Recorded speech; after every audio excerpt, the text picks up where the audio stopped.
تو استقبال نہیں کرنا چاہیے؟ یہ تو جھگڑا تھا ہی نہیں، یہ تو اختلاف کا موضوع ہی نہیں تھا، یہ تو مسئلہ پیٹ کے دھندے کا تھا کہ وائرل نہیں ہوتا تھا کچھ، تو کہا چلو اس عنوان پہ تو چلو تنقید چھیڑتا ہوں، اور ہر بار نیا مسئلہ آتا، جبکہ وہی جھنڈیاں، وہی چراغ، وہی پھول، وہی پتیاں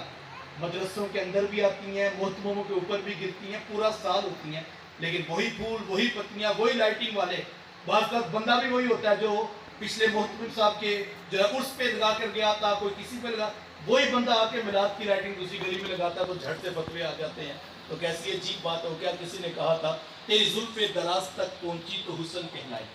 تیری زلف دراز تک پہنچی تو حسن کہلائی، وہ تیرگی جو میرے نامہ سیاہ میں تھی، ہماری طرف آئی تو بدعت و شرک ہوگی، وہی لائٹنگ آپ کے دربار پہ آپ کے محتمم صاحب کے پاس آئی، وہ عمرے کرنے والوں کے اوپر آئی، وہی چراغ جو ہے حافظ صاحب کی دستار پہ پھول آئے تو وہ بدعت و شرک ہوگی، کیسی عجیب بات ہے، یہ وہی پھول ہے جناب، کاش کہ وہ برات پہ جو پھینکے تھے وہی پھول ہے میلاد کے بھی، کیسی عجیب بات ہے، وہ پھول برات پہ گرے تو فتویٰ نہ آیا، وہ لائٹنگ جو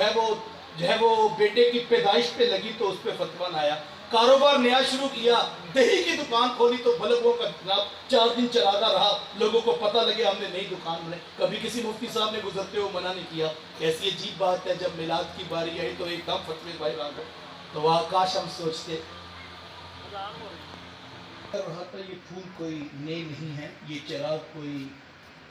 اور کسی جگہ سے نہیں آئے، وہی چراغ وہاں ہو تو شرک و بدعت ہو جاتے ہیں، یہاں ہوں تو یہ جائز ہو جاتے ہیں، تو وجہ کوئی اور ہوگی، یہ وجہ قطعاً نہیں ہو سکتی۔ ہاں،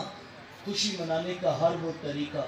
جو میرے رسول کی تعلیمات کے مد مقابل کھڑا ہو جائے، وہ خوشی کا طریقہ اسلام میں جائز نہیں ہے، وہ نہ شادی پہ جائز ہے نہ میلاد پہ جائز ہے، سبحان اللہ، بات سادہ سمجھ آپ کی ہو،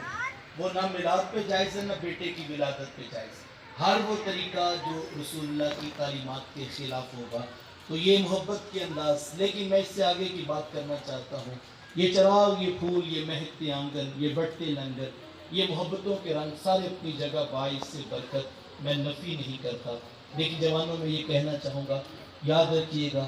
یہ سب کچھ باعث برکت ہونے کے باوجود بھی یہ سب کچھ آغاز سفر ہے، یہ منزل نہیں ہے، منزل حضور کی ذات ہے، منزل محبوب کا پیغام ہے، منزل ان کی سیرت ہے، منزل ان کا اسوہ روح ہے، جب تک ہماری نگاہ منزل پر نہیں ہوگی تب تک سفر مکمل نہیں ہو سکے گا۔ ہمارا مسئلہ یہ بن گیا،